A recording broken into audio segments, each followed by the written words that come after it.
All right, everybody have the outline? So first of all, we're just going to do a quick review of our four kind of key ideas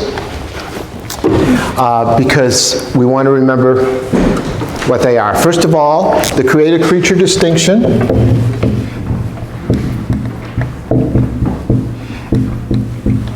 And the creator-creature distinction, it sort of just means what it says, he's God, we're not.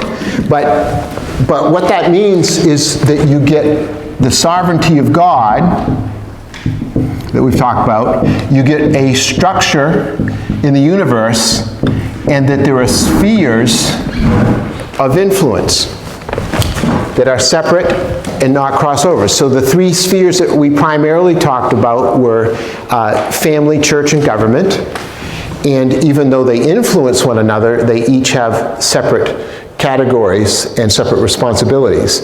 And we got all of this stuff, if you remember, from Genesis chapters 1, 2, and 3. The categories, the spheres about the Lord made everything in its kind. And so there's a lane for everybody to be in. Right? And so God is sovereign. He is the Lord of all of creation.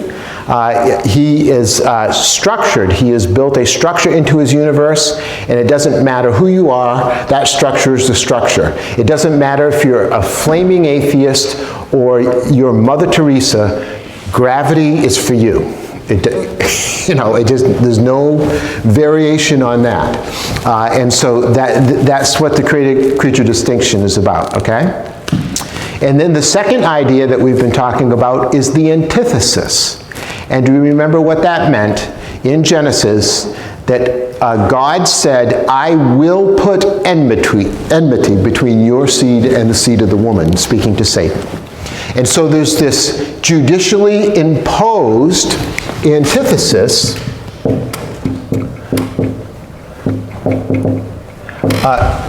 and so there's going to be a virtual chasm at some level between belief and unbelief. Enmity is war.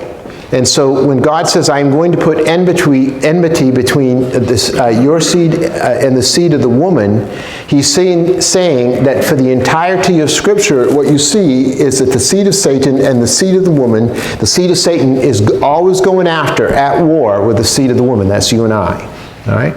And that antithesis goes forever. It never stops until the new heavens and the new earth. And then we saw that there's a redemptive narrative.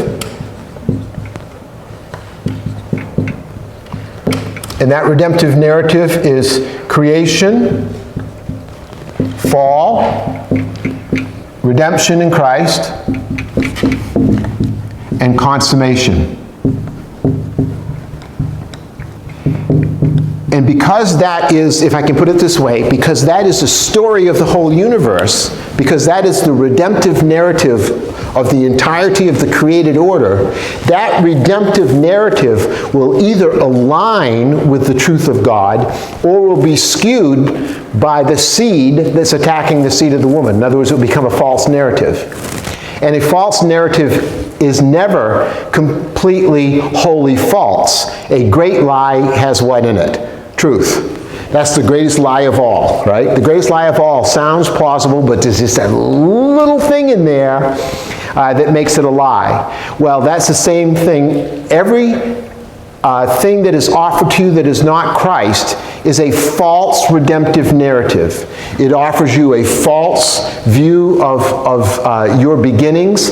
It offers you a false conclusion on what the real problem is. Your real problem isn't sin. The real problem is you needed a nap or something. It offers a false redemption. You don't really need the redemption of Jesus Christ. All you really need is, some sort of socially valuable thing or an emotional pickup or, variety, whatever it is. And then consummation is not the new heavens and the new earth, but, some sort of on-earth utopia. Things will just work better if we all just do it this way.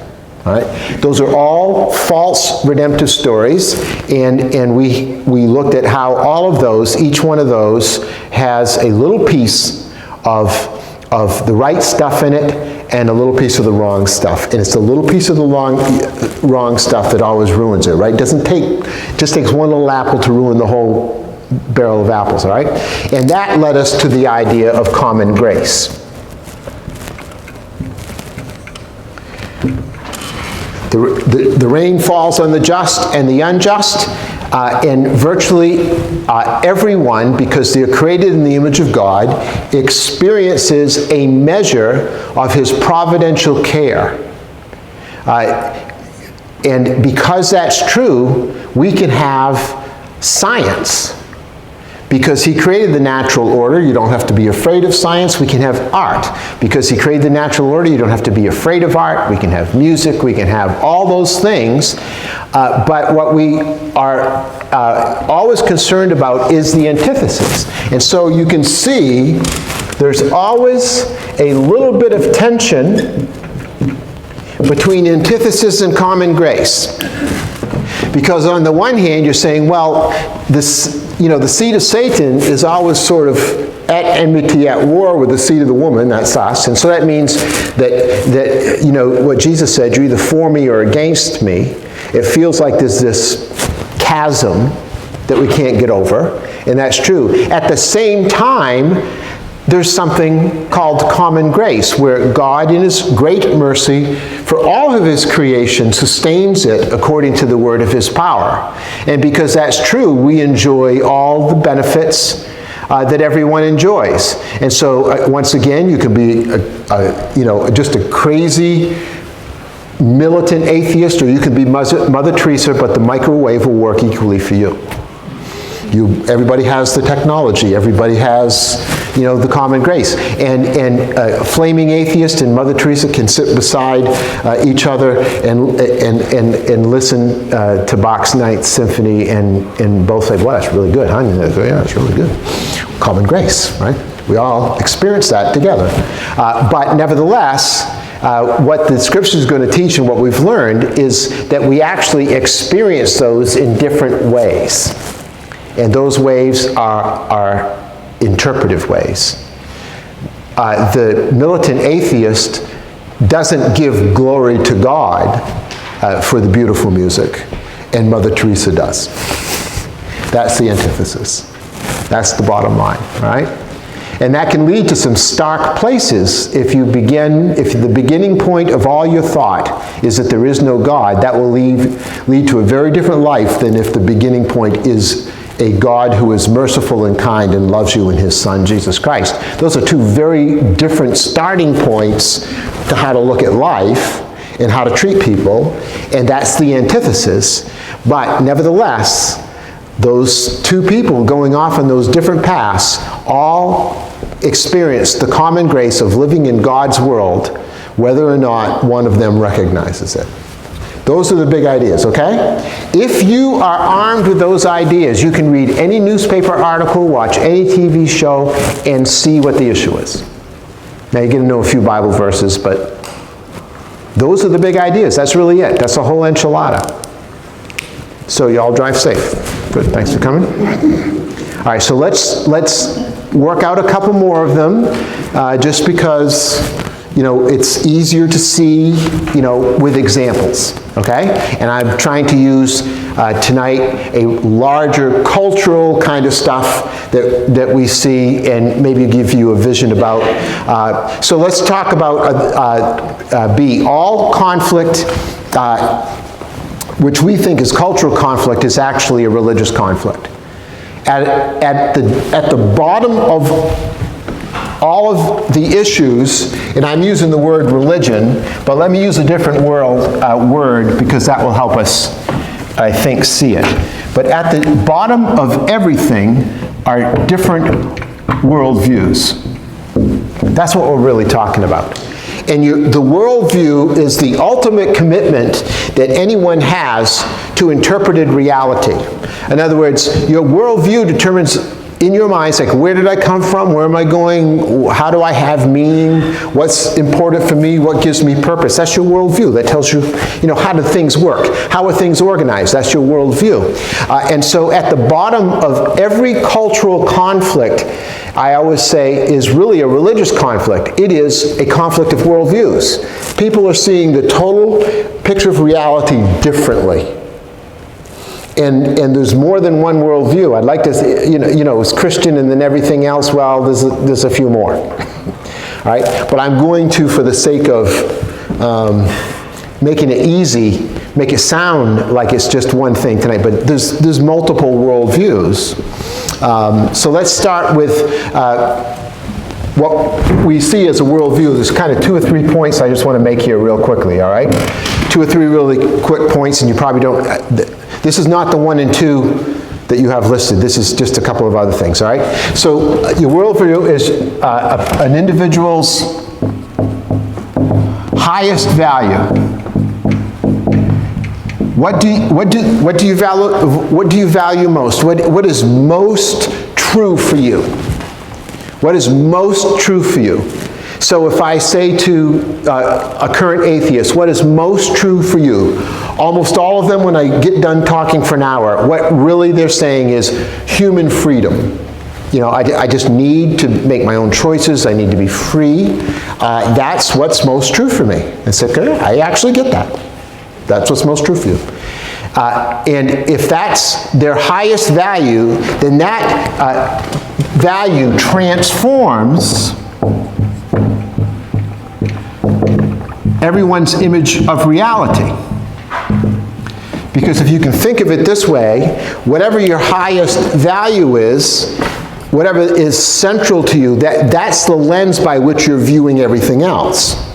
Right? So if your highest value is human freedom, then you will analyze everything according to whether or not that thing is an attack on the freedom that you cherish, or is a support to the freedom that you cherish.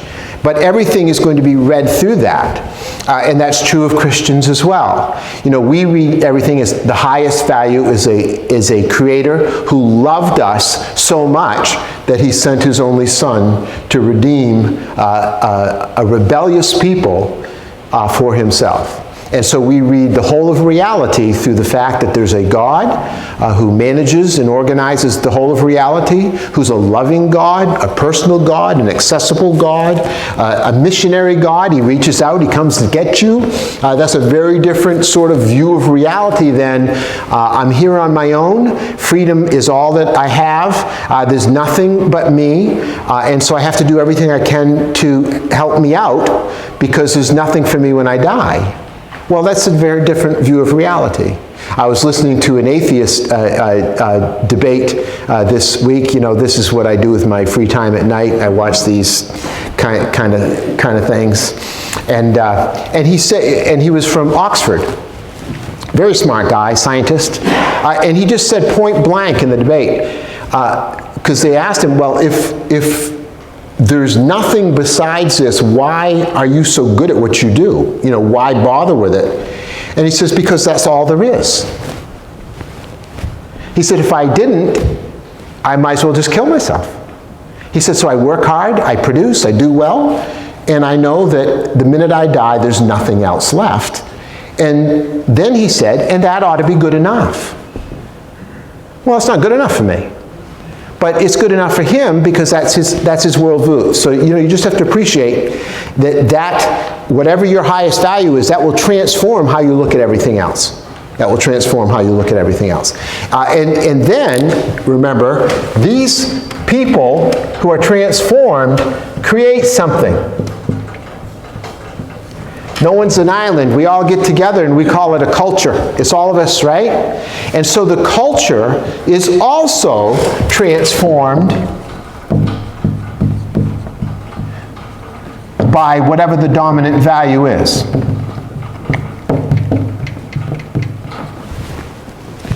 And if that's human freedom, then that's what that is. So that's sort of where we are now. So let me give you like 4 or 5 examples under culture is transformed. If the culture, if the highest value, and I'll just use political categories for the fun of just an example. If the highest value is liberalism, then individual autonomy is going to be the dominant value. If the highest value is conservatism, then cultural legacy is going to be the highest value. You know, you're going to keep that cultural legacy at all costs. If democratism, which is a little bit different than democracy, but if that idea of one man, one vote, you know, everybody is all equal and, you know, all that thing, if that's the dominant value, then special interest values are going to become the dominant value. If socialism is the highest value, then material equality is going to be the dominant value. So it all depends on where you start in your worldview. That culture will transform, and that will become the dominant value of the culture. So far, so good? You really wish you had the 6-week class now, don't you? All right, sorry. All right, so here we go. So let's just do 2 things under all cultural conflict is religious conflict. And I'm going to introduce you to a couple of writers here who are not Christians to help you to understand that this is not Christian thinkers doing this. I'm only tonight, I am making sure that you understand that every idea is from a non-Christian writer. Every single idea, all right? You don't need to be a Christian to think about this. So people talk about, you know, it's totalitarianism, right? You know, you're hearing that a lot now. Well, things are going to get bad and it's totalitarianism. And there are a lot of non-Christian writers who agree, but it's not totalitarianism of Stalin. They call it therapeutic totalitarianism. Now, what do they mean by therapeutic totalitarianism? There are 4 things under that, and then, you know, it will become obvious to you when we get to it. But first, in totalitarianism, the ideology seeks to define the whole of life, right? It's a complete takeover of every aspect of life. So that's what it means, totalitarianism means. Whatever the dominant idea is, that takes over everything, and we're all going to, you know, hew to that line. But in our culture, what therapeutic totalitarianism is that it's going to present it to you as a way to heal and help you. This is better for you. It's going to be good. It's going to be calm.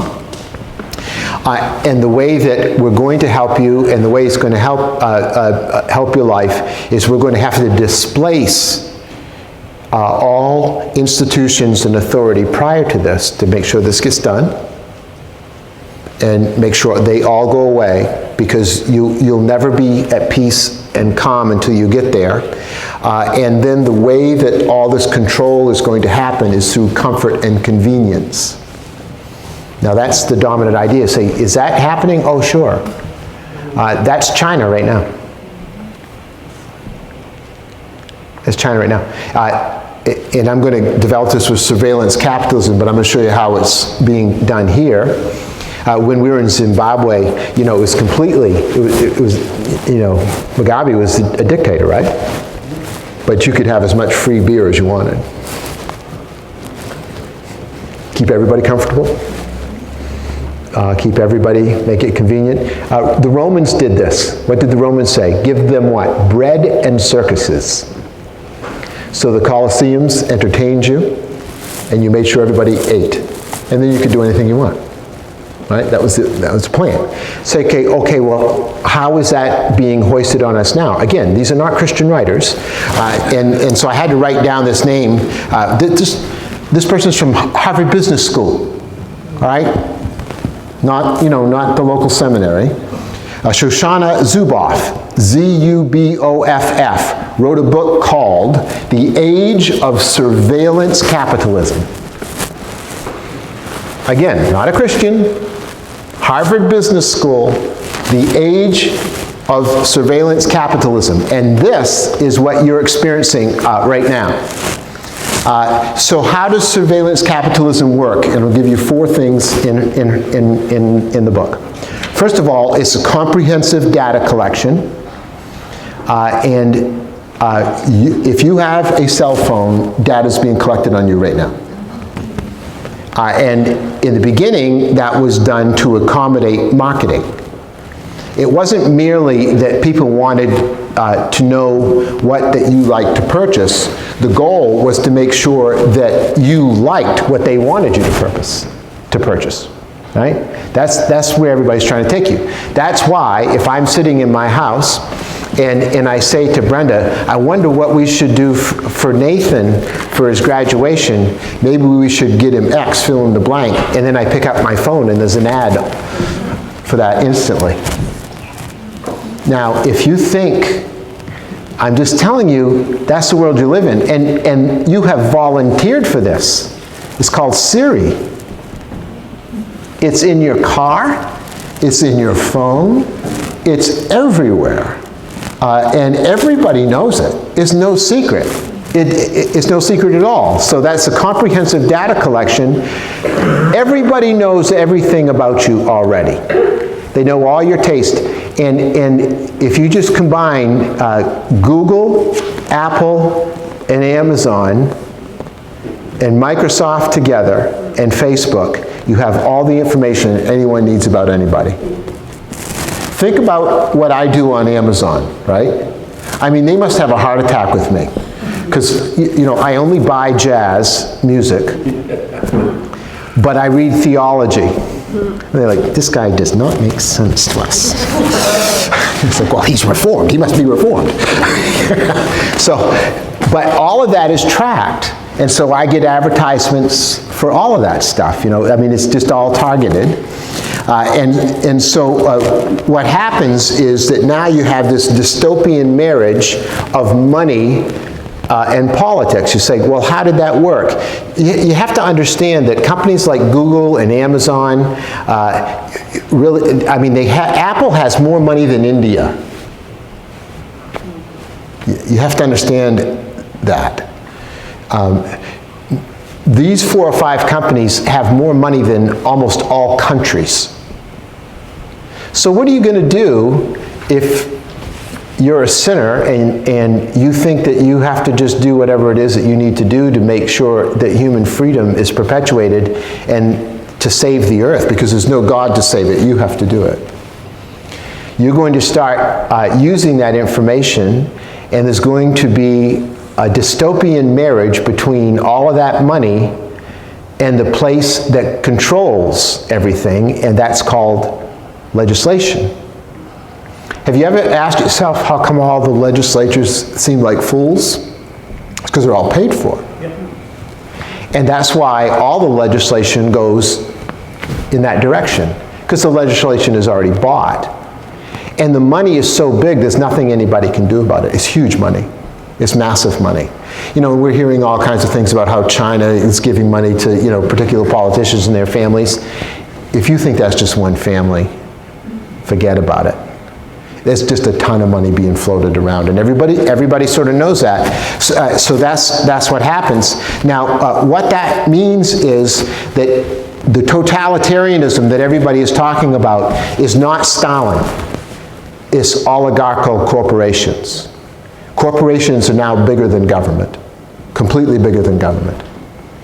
No one's going to tell Apple, Google, Facebook, Microsoft what to do. Nobody. Amazon, nobody. They're all bigger. By the way, they own, you know, that's why Jeff Bezos bought the Washington Post.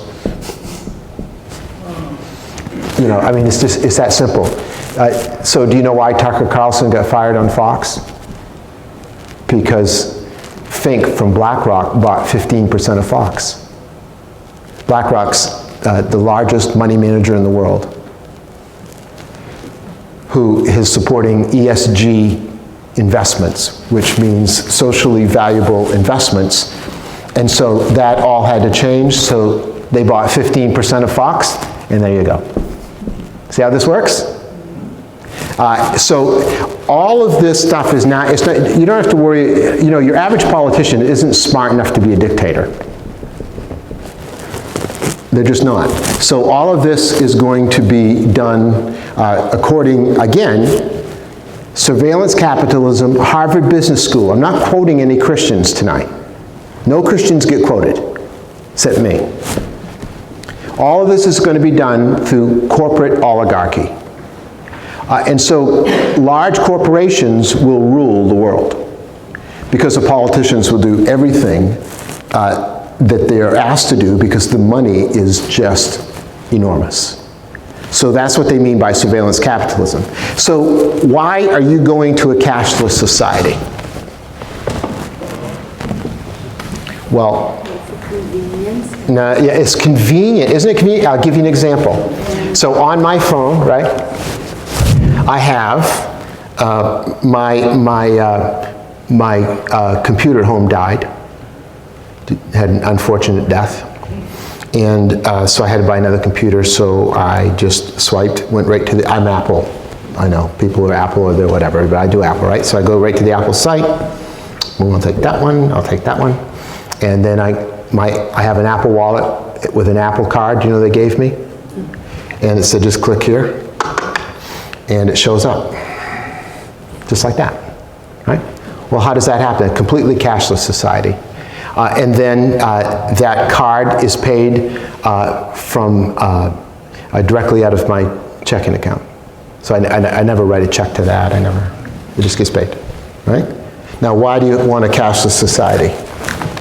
You want a cashless society because the minute that something is said that is not appreciated, then you don't have access to your cash. That's how China controls 1 billion people. No one is carrying money around in their pocket in China. That's how they control them. And everybody knows this. It's no secret. And so when the Canadian government didn't like those truckers that came in and made a mess up there, they shut their bank accounts down. Just shut them down. And if PayPal doesn't like what you're purchasing, you don't get to purchase it. It's that simple. You just don't get to make the purchase. If a bank doesn't want your business to function, it won't finance your business. Chase Manhattan already said they're not ever going to give any gun manufacturer any more money. So that's how it's done. It's not going to be like some crazy, boots on the ground, someone with a gun in your home. You're just going to be sitting somewhere without a home and no money if you don't toe the line. And again, I am just quoting Shoshone Zuboff, The Age of Surveillance Capitalism, all right? So remember, we said everything is sort of a religious narrative. So what is the religious narrative? In other words, what's the worldview narrative? There are two very big things here that's going on right now, and they sort of come together. One is the sacredness of the individual. Now, why is that important? Because remember, where you start from is where you end up. So if you start from the place that you created yourself, or if you start from the place that you are a molecular accident that sort of just spontaneously generated, there was some sort of pool of slime and lightning hit it, and that created somehow a molecule or a cell, and it all just got going that way. If you believe that that's true, then nothing is more critical than the individual, because that's all there is, right? I mean, that's not illogical. You appreciate that, right? If you start from this point, then that next point is completely logical.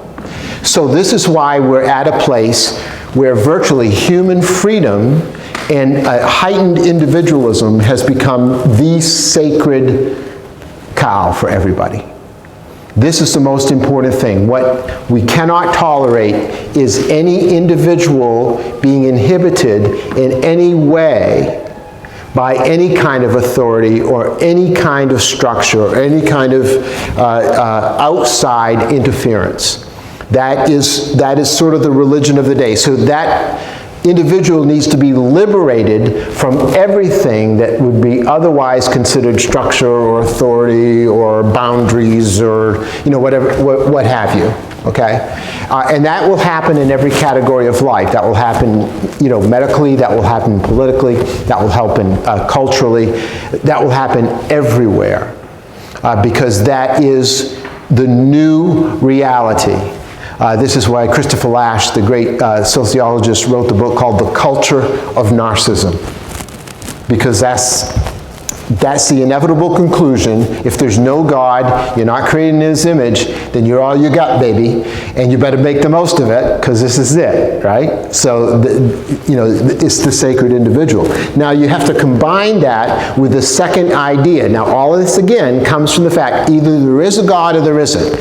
And if you start from the place where there's no God, then this sacred individual who, lucky for them, became one of the survivors, because this was messy in the beginning. There were a lot of body bags, but we got here.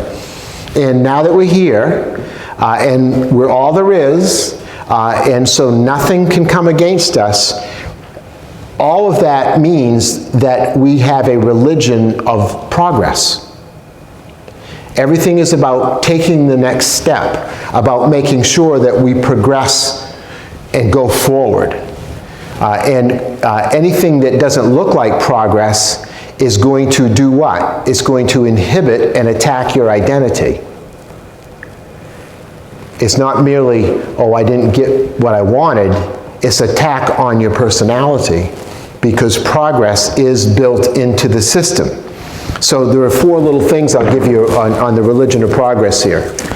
First of all, the present is always superior to the past, always. And the future is always superior to the present, always. Which is why in every category where politics has really taken over this idea, particularly in communism and in the USSR and things like that, it was important to wreck everything that came before it. Every institution got pulled down, everything got all destroyed. Why? Because the past is no good. We have to rewrite the past. And so this is where you get revisionism, historical revisionism, because the past is bad because it's all about progress. But that means that currently we can't really trust the present that much because it's all about moving forward to the future. And so that is the critical idea if you're going to have the sacred individual. The sacred individual must keep progressing. He must keep evolving. Because evolution is the way you started looking at reality. This is the starting point of your reality. So you must continue to evolve, because what is the opposite of evolving? Death. Right? So you can't have that. That's the one thing you can't have. So since there's no God in that system, what becomes God? Yeah, you and history. History takes on ontological value. The only thing that there is movement forward. That's all there is. The individual moving forward. And so if you don't have that, you get into a big problem. So now, say you're one of these, people, and someone says, I don't think so. I don't think so. Well, and you say, I don't understand why they're so upset. The screaming, the hollering, the primal screams, why? Well, the reason is because any resistance just isn't you disagreeing with an idea anymore. If the idea is the sacred individual, if the idea is that anything but progress is death, that anything that stands against that is you're standing against progress and the future. You're going to kill us with this idea. And now you see why the emotional energy is so profound. And it's why you can't reason with it. It's why screaming matches are the way of the future. Because this isn't about reason. It's going to be all about language. One writer put it this way, and I don't think I have this in my notes, so this is a freebie. But remember, if you sort of just popped out, then all there is language, right? There's no ethics, there's no morality, there's just social constructs of that, there's just power. Whoever's the power, survival of the fittest becomes, a theology of power, a culture of power. And power is only ever delivered through language. And so it's not about rational thought, it's about using your language to be powerful. And so if you what's the best way to use your language to be powerful? You start screaming, and there's certain guys in this room that when they stop using their language, that's when you're in trouble. Because they're the opposite, right? They're like, okay, I'm done talking. But that's the opposite. If language is all there is, you're going to scream, and you're going to scream, and you're going to scream, and you're going to scream, because language is everything. And there's been a bunch of writers write about this. Again, not Christians. I wish I could find Christians that wrote about this stuff, but I can't. Maybe I have to write the book. But once you read all this stuff, it just makes complete sense to you. All right. So progress. Now, if progress is everything, who is best positioned to guide this progress? And you say, well, I thought it was the individual. No, I'm sorry. I'm sorry. No, because we have to make sure that the progress occurs, because remember, without progress, that's death. And so, the present is superior to the past, and the future is superior to the present. And because that's true, we need to ensure the future, because the future is life. Who's best positioned to do that? Your state. But I'm going to when we get to the 4 warning signs, I'm just going to give you because it won't make sense until I tell you this. Again, the 4 warning signs, not by a Christian author. But one of the warning signs are when everybody knows that everybody who's in state leadership is a fool, then those people are going to get taken over. But they're not going to get taken over by you and I, are they? They're going to get taken over with people with money. That's Google, that's Amazon, right? That's Apple, that's who has it. And so that's why you have a little meeting called Davos, where everybody shows up in Davos, Switzerland, and if you watch the tapes, they literally gloat with each other on stage about how we really have to run this world because the politicians are too inept to do it. And so that's where you get oligarchs running the world. They know the politicians are fools too, but they can manage them with their money and with their power, and they can deplatform them. So you won't have a voice. And so that's how it's done. They won't find you on a Google search. You won't be spending any money with us with your credit card. You won't be on Twitter. You won't be on Facebook. You'll just be gone. It's remember the old joke, with the mafia? It's not that the guy died, it's that he never lived. They disappear you so hard. There's no trace that you ever were born. Well, that's what happens in this kind of a culture. And the reason is because politicians became so inept that all the money people were afraid of losing their money.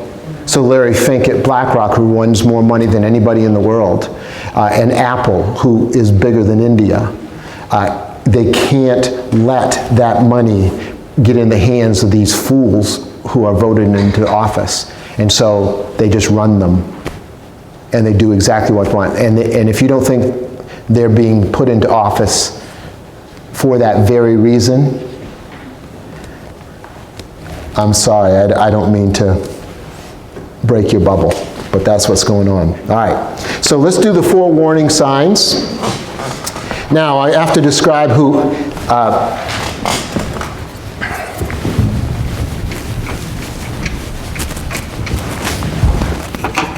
By the way, in human history, if you read a lot of history, I love reading history, but everybody's a conspiracy theorist until they lose their house. And you know how many millions of people Stalin killed? I mean, millions. Do you realize that Hitler had the support of the church? The support of the church. Now you think about that for a minute. Because that's just a big conspiracy theory. He's going to help us. It's going to be great. It's no big deal. Everybody needs to calm down. You know, you don't need to be reading the signs. This is all foolishness. What's wrong with you? And a couple of ministers stood up. One of them was named Dietrich Bonhoeffer. And Dietrich Bonhoeffer stood up and said, we're not doing that. And so, of course, he was exiled from the Lutheran Church, and he had all these, he was training ministers in like secret houses all over Germany, teaching them how to be ministers and how to stand up for the gospel, and that Jesus is Lord and Hitler isn't. And so he had enough. And finally, he decided to go the final degree, and he and a few other ministers decided to assassinate Hitler. Ministers. And the plot failed, and he was found out, and he was put in prison. And then tragically, just 2 or 3 days before the end of the war, Hitler executed him.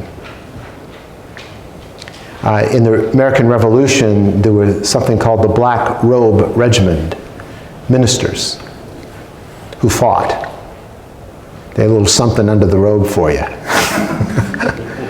And so it's time-honored in Christianity that ministers remind you that the seed of Satan is trying to destroy the seed of the woman. And you cannot be blind to this. And you don't have to look at Christian authors at all. You can read completely secular atheist historians, and they'll tell you everything because they see it. They just don't think that God is the answer for it. They're like, well, we just need a new politician, or we just need someone to take over Apple, or, you know, I mean, this woman from Harvard Business School that wrote The Age of Surveillance Capitalism, she is absolutely harsh on all these people. But her answer is, we just need new leaders, new CEOs in those companies, and new boards of directors, and that will fix it. It's like, no, lady, you need God, or that's never getting fixed. And the same with this. So Hannah Arendt, her name is spelled this way. She wrote the definitive book after watching World War I and World War II, you know, with Hitler and Stalin. I mean, it was a complete mess. I mean, we're talking about millions and millions of people being executed for the greater good. You know, if you want to have fun, read a biography of Lenin, and you'll have some real fun. By the way, these were all rich kids, you know. Does that sound familiar to you? All of them were rich kids. Lenin was a child of privilege. They're all children of privilege. And so, read this. And so Hannah Arendt is a great historian, and she wrote a book, and she wanted to talk about the warning signs. She asked the question, how is it possible, and think about this question, how is it possible for millions and millions of family members, neighbors, people that you knew to be killed in that way, and everybody just sat there and shut up about it? They didn't say anything, and they didn't do anything. Why? What leads people to that level of indifference? And of course, some of it's fear, I understand. Some of it is, you know, you just don't want to know. You know guys like this, right? It's politics stuff, I don't want to know about this. You know, you got to know about it. You got to know about it. Because why?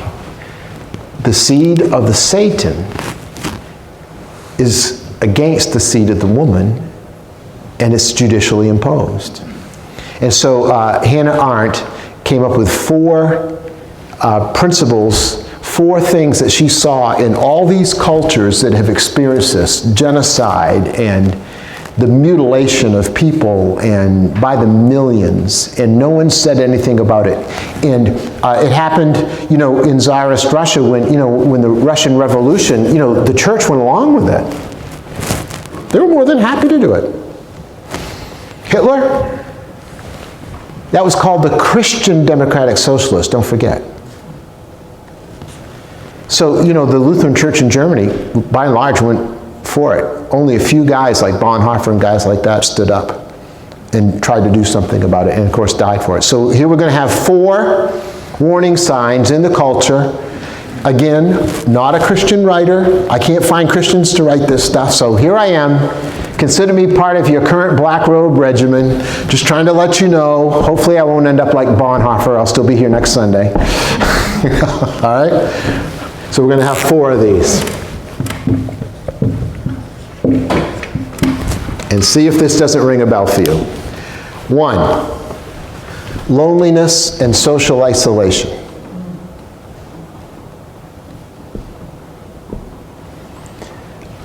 All of these cultures became tremendously isolated and lonely cultures. Did you see the warning from the Surgeon General yesterday? Loneliness is an epidemic. It's why the suicide rate's up. It's why all these fools are doing mass shootings. These people doing this aren't normal, right? They're coming out of the basement with a gun. Lonely, isolated people. And in every culture, Hannah Arendt found that this was a major theme in the cultures that were susceptible to totalitarianism and communist takeover.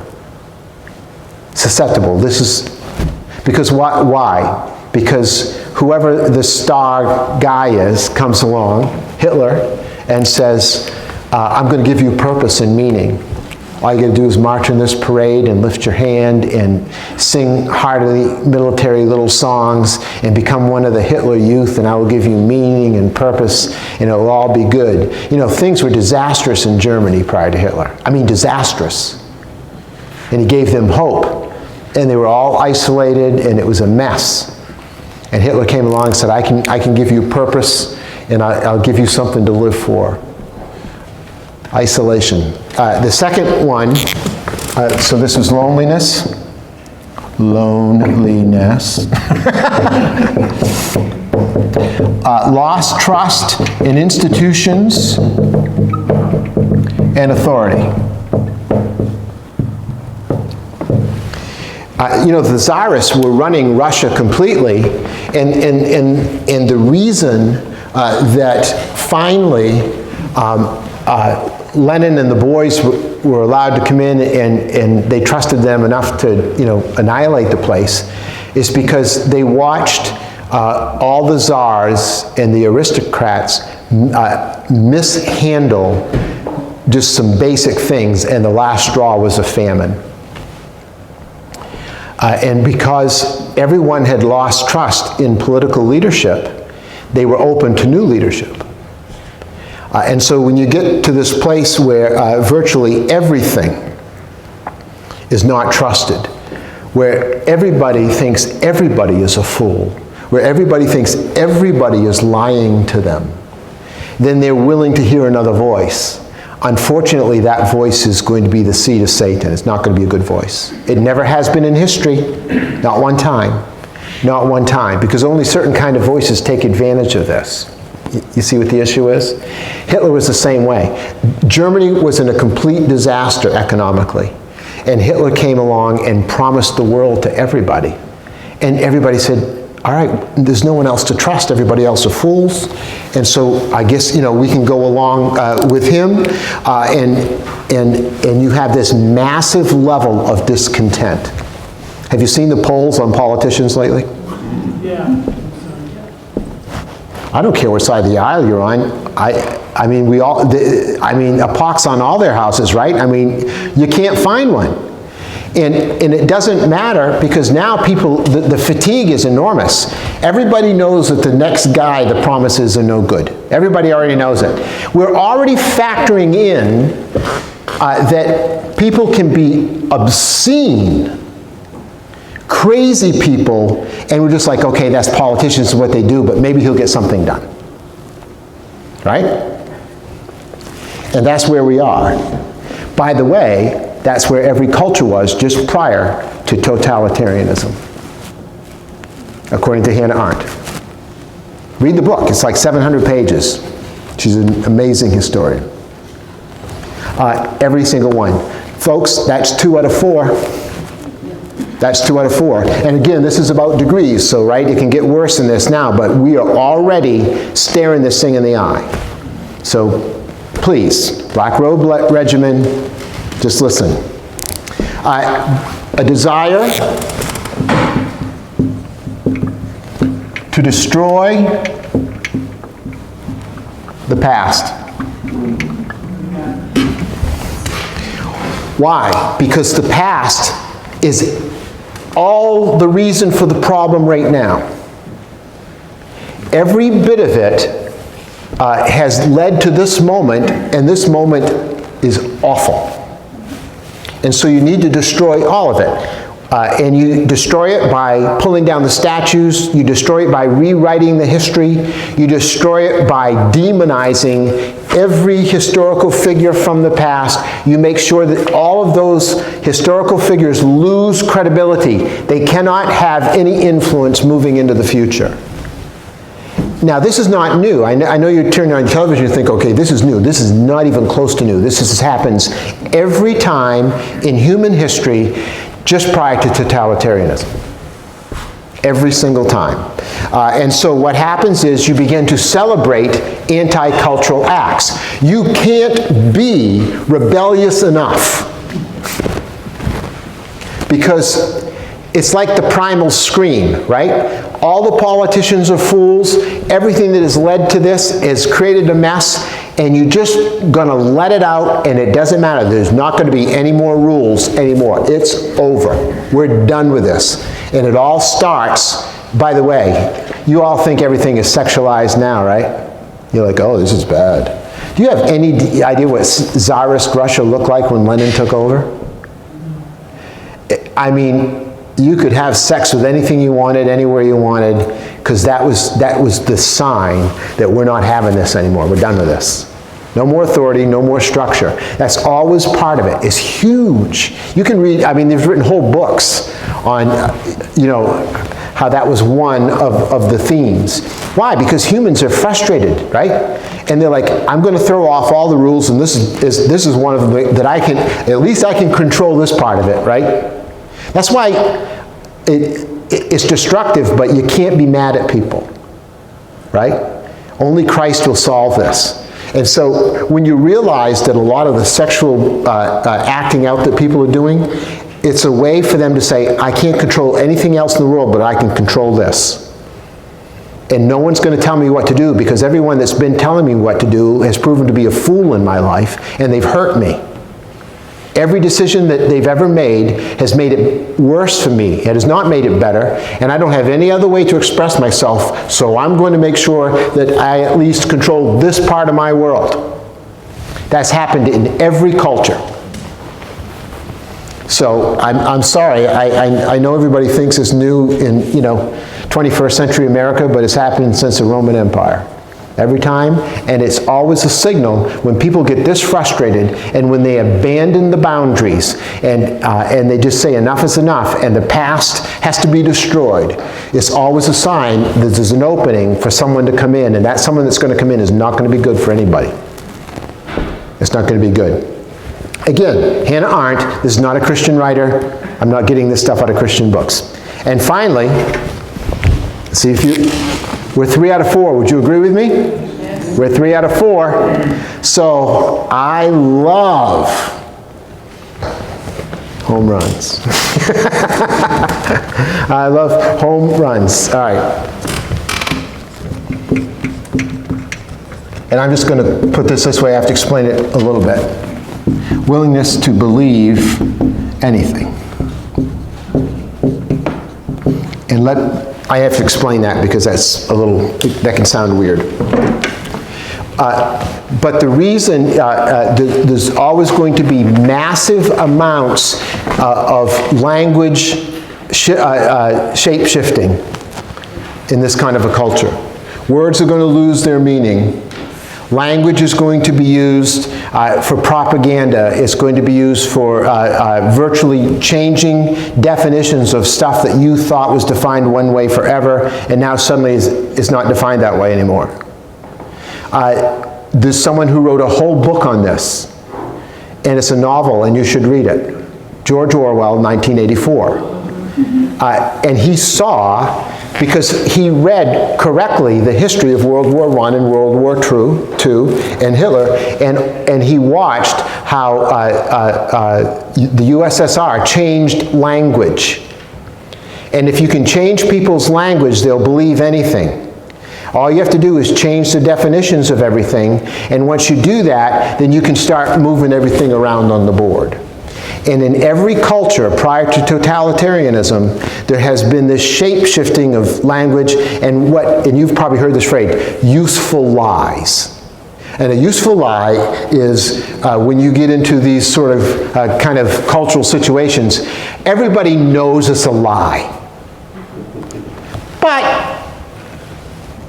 it's useful. It gets me from here to there. I don't have to deal with it. You know, I'll be first in the bread line tomorrow. You know, I'll get my ration of gas. You know, they won't knock on my door at midnight. It's a useful lie. And so if you can get that to occur, and Hannah Arendt spends, 100 pages on this, talking about this is exactly what happens. Now this she found in every culture just prior to totalitarianism. And we have all four, at least in some form.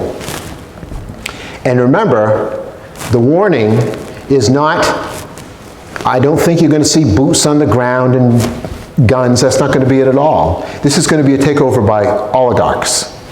This is going to be a soft, therapeutic totalitarianism. You're going to be made very comfortable. Just stay in your home. Stay in your home. Listen to Siri. Watch more Netflix. Amazon Prime. And you'll be fine. And we'll let you know when you can have dinner with your families again. But it's all good. And oh, by the way, here's some free stuff. And enjoy this. This is great. And it's just for our health. It's just all better for us. And you're like, yeah, that sounds right. That sounds right. That's therapeutic totalitarianism. And that's what everybody's talking about right now who's not a Christian. That's where everybody sees it going. So start reading sociologists and historians, and this is what you're going to be reading. It's all there. So tonight's class was just a little prep for next week. All right. All right? But I just wanted you to see that it's not Christians who are warning us of this. These are not Christians.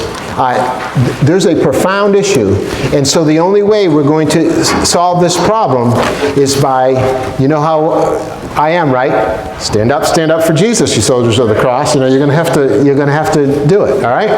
All right. We'll do more next week. All right. Let's pray. Lord, thank you for your truth, and we thank you that common grace allows even those who do not believe on your great name to nevertheless write truth, because all truth is God's truth.